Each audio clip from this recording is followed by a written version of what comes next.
Carl Jung, one of the greatest pioneers in the field of psychology, once said something that startled many. What terrifies a narcissist the most is not your anger, but your indifference.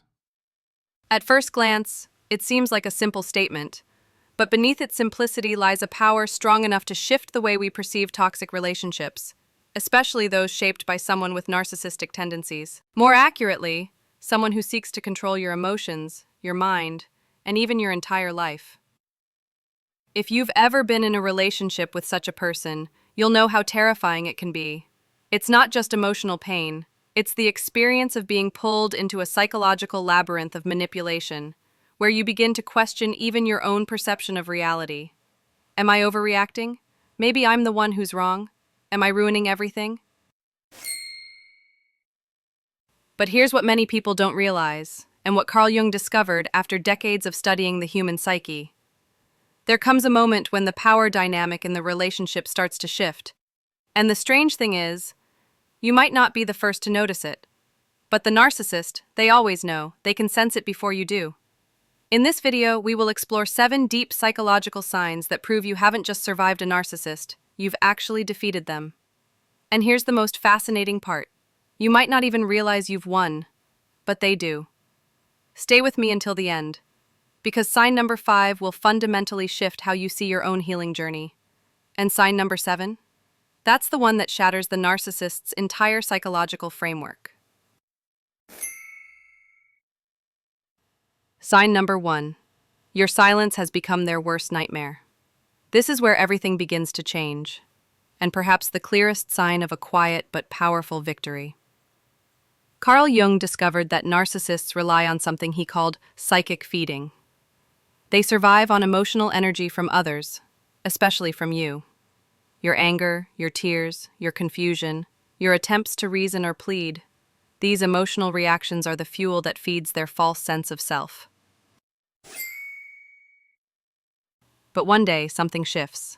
You stop reacting, you stop arguing, you stop crying, you go silent.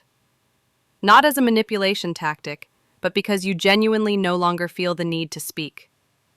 This isn't the silent treatment. This isn't passive aggression. This is authentic psychological detachment. Jung called it individuation, a process where you become so psychologically whole that you no longer need anyone else to define your worth. And here's the most important part. You no longer need to explain, defend, or justify yourself to anyone. That's when the narcissist realizes something terrifying. They no longer control you. Because they can't manipulate silence. They can't interpret it. They can't twist it. They can't weaponize it. Your silence creates a psychological vacuum that renders all manipulation meaningless. And that, for them, is the ultimate fear. Do you know why your silence is so powerful? Because it doesn't just sever the connection to them. More importantly, it's the beginning of your return to yourself. You're no longer pulled into emotional whirlwinds orchestrated by someone else. You begin to live from within. And that stillness, that freedom from needing to be seen, validated, or understood, is the deepest sign of psychological recovery. Carl Jung believed we only become truly free when our sense of self is no longer shaped by external reactions. And your silence, that's the proof you've reached that place. Surprisingly, as soon as you enter that calm space without confrontation, without needing to win, the world around you starts to shift. People who once sided with the narcissist start seeing things differently. People who once doubted you begin to reconsider. And that leads us to sign number 2, where the narcissist's support system begins to fall apart, one piece at a time. Sign number 2. Their flying monkeys begin to abandon them. After you fall into deep silence, real silence, a strange phenomenon begins to occur, not just within you, but among those around the narcissist. Those who once believed their lies, those who thought you were the problem, the ones who turned their backs on you. Carl Jung referred to these people as psychological satellites, individuals who orbit around the narcissist's false persona. In modern psychology, we call them flying monkeys, a term borrowed from The Wizard of Oz, referring to people who carry out the narcissist's bidding without fully understanding the manipulation they're part of. But here's something crucial. These flying monkeys, they're not inherently bad people. They are also victims, caught in a sophisticated web of manipulation. They believed half-truths. They saw the narcissist cry, play the victim, appear broken, and they believed it. They were convinced you were the cold one, the dramatic one, the unstable one. But then, things begin to crack. When you stop reacting, when you no longer argue, defend, or explain, the energy surrounding the narcissist starts to shift. Those who once sided with them begin to feel something is off. They see you're no longer trying to win anyone over. You live your life, quietly, peacefully, with grace. You don't gossip. You don't retaliate. You don't prove anything. And eventually, they begin to look more closely. They realize, wherever the narcissist goes, chaos follows. Wherever the narcissist is, drama never ends. Meanwhile, you, the person who is blamed, are now peaceful, even glowing, stable, and calm. Jung called this phenomenon collective awakening. Not just one person, but several. Start to see through the narcissist's mask at the same time. You don't need to defend yourself. You don't need to say I was right. You don't need to pull people to your side. Truth, when lived quietly, speaks for itself. And this is what drives the narcissist insane. They are losing their audience. The satellites that once orbited their false self are drifting away, not because you pulled them, but because your absence made the dysfunction too obvious to ignore. Imagine the narcissist as a fake sun, once surrounded by planets shining only with the energy they stole from you. Once you stop feeding that light, it dims, and those planets slowly drift out of orbit. That's when the narcissist begins to panic. They wonder, why don't people believe me anymore? Why is no one reacting? Why am I suddenly so alone? And the answer is you. Not because you fought them, not because you exposed them, but because you let go. Carl Jung believed that when a person reaches true psychological freedom, they no longer need to fight what's wrong. They simply live what's right. And that, though quiet, is the most powerful influence of all. You didn't bring anyone down, you just rose.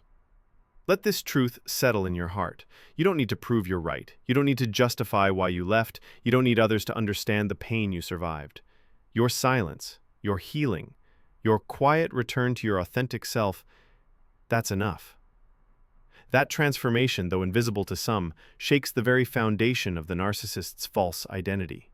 And when their flying monkeys start to scatter, when people start to ask questions, when the mask begins to slip, the narcissist starts to crumble. They feel everything slipping away.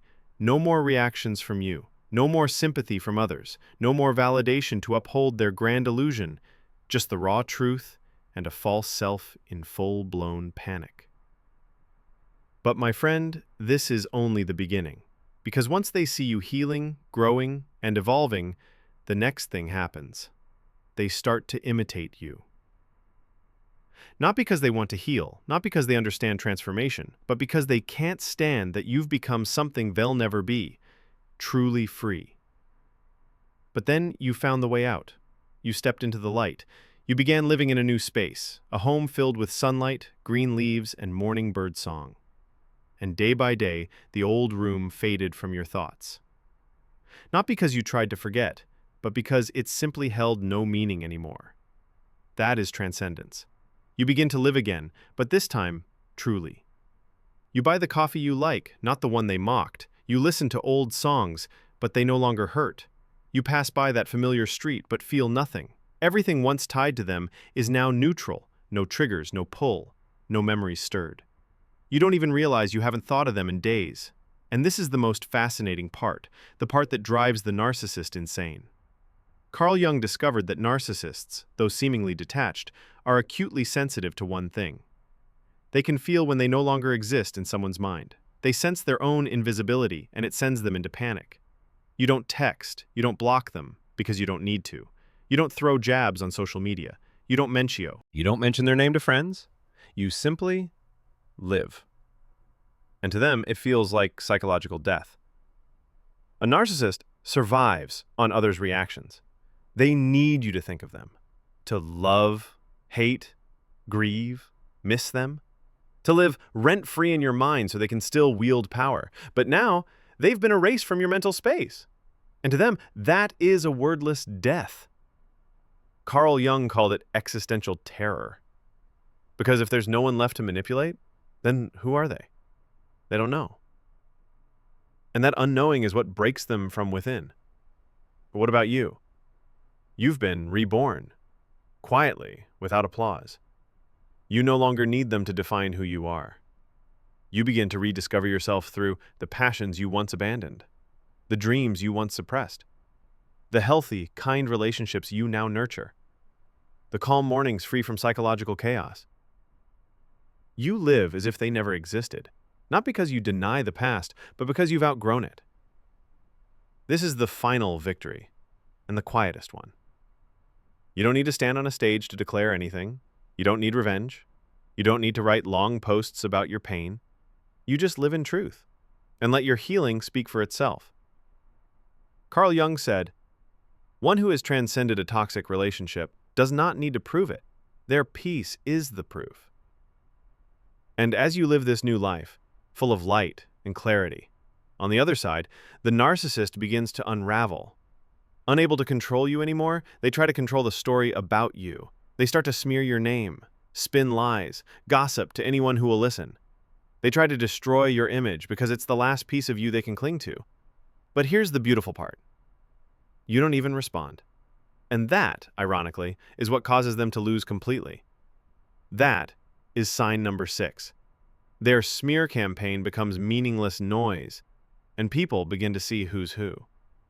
You've been silent, you've walked away, you let the past rest, without needing a trophy or validation. But then you start hearing whispers. Someone says you're selfish. Another hints that you're toxic. An old friend turns cold. And someone asks you, did you really treat them that badly? You're stunned. Not because you fear the rumors, but because you realize they still haven't let you go. When the narcissist loses control over you, they try to control the narrative about you. Carl Jung called this psychological warfare. They know image is their last tool for manipulation, so they'll do anything to destroy yours, in the eyes of others, and sometimes in your own. They twist the story to make themselves the victim. I gave them everything and they betrayed me. I tried so hard, but they were cold and unfeeling. I was abandoned, hurt, suffocated. And they repeat this narrative over and over to many people in many settings. Because to them, whoever wins the crowd, wins. Carl Jung understood this well. He once said, "The manipulator doesn't..." And that's what hurts you the most now. Not because you still love them, not because you want them back, but because you don't want others to believe a distorted version of who you are. You want to scream, "That's not me. I'm not what they say. I loved, I endured, I broke, and now I'm painted the villain?" But stop. Take a deep breath. And remember Jung's words. The truth doesn't need defending. It defends itself. You don't have to explain yourself. Don't chase every rumor. Don't beg people to understand. Because this is what happens when you truly heal. People start to see the truth without you saying a word. Because what the narcissist doesn't understand is this. People don't just listen, they observe. They watch how you live, peacefully, quietly, grounded. They compare. The one who complains endlessly and the one who remains still, kind, moving forward. And they begin to wonder, why are they always the victim in every story? Why is there always conflict around them? Why doesn't the accused even respond? Could we have been wrong about someone? Carl Jung called this a collective awakening. It happens when many people begin to see through the manipulator's mask. And when that happens, the smear campaign becomes background noise. No one cares anymore. People get tired. They see the pattern. They grow bored of the drama, and your silence, once mistaken for weakness, becomes a symbol of strength. You didn't retaliate. You didn't fight back. You simply lived. You found joy. You stayed kind. You didn't defend yourself. You stopped caring. And that steady presence of peace crushed every lie. With a weapon the narcissist could never possess. Truth. With serenity. I know. There will be moments when you're tired. when you want to respond, when you want to unleash the proof. Scream your innocence to the world. I'm not who they say I am. But remember, the narcissist is waiting for that. Because if you react, they win. If you lose your peace, they still control you.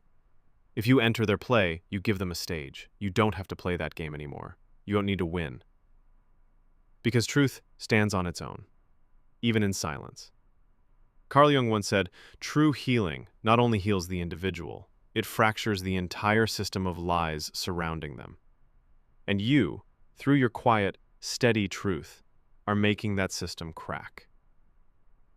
Yes, some people may walk away. Yes, you might lose a few relationships, but that's okay. Those who are awake will see. Those who are sincere will return. And those who can't see the truth, maybe they were never meant to walk with you. You don't need to hold anyone back. You don't need to prove anything. You just need to protect your peace. Because that's the most precious thing you have now. And when their smear campaign fades into meaningless noise, when people wake up, when you remain calm and they remain angry, the narcissist realizes one thing. They experience what Carl Jung called psychological death. This is how it ends. Not with a fight, not with a block, not with revenge, but with the quiet disintegration inside the narcissist's own mind. Jung called this psychological death. It sounds dramatic, but to a narcissist, it's the most terrifying fate. To understand why, you must understand what Jung discovered.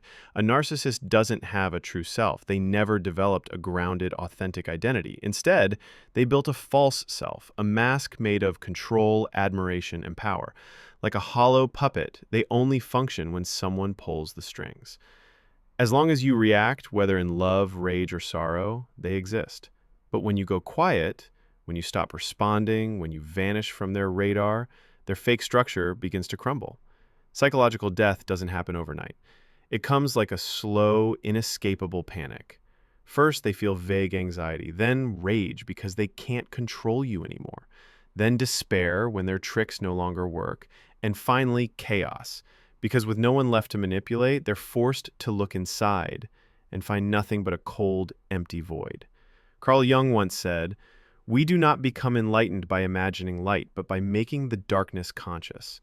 But a narcissist will never enter that inner darkness. They're terrified to face their core wounds, terrified to admit they are not special, superior, or powerful. Terrified that without attention, they are nothing. And without you, the one who once reacted most intensely, they are forced to face the one thing they've avoided all their life: themselves. Psychological death is the collapse of the false self. They no longer know who they are. They don't know what they want. Beyond being seen, admired. Without external validation, they plunge into deep inner panic. They may become more extreme, seeking new targets to control, desperate, trying to win you back at any cost, self-destructive, falling into depression, addiction, or chaos. And sometimes they shift from silent manipulation to open attack. Because what hurts more than being forgotten by someone who was once completely under your control? But here's the difference. This is no longer your story. It's their journey now, if they're brave enough to take it. You're not responsible for their healing. You don't need to rescue them from themselves. You don't need to explain, go back, or make peace. You've done your part. You loved, you endured, you broke, and finally, you left, you healed, and you found yourself. The rest is their lesson to learn, alone, in the silence they once forced upon others. And you, who've made it through, are no longer in a battle. You don't need to win. You don't need to conquer. You don't need to prove you were right anymore. You just need to be honest with yourself, at peace with your soul, and keep moving forward. Carl Jung called this psychological sovereignty. It means no one but you gets to define who you are. No cruel words can shake you. No midnight message makes you tremble. No memory can pull you back. And that is the greatest victory. Not because you destroyed them, but because you didn't let them destroy you.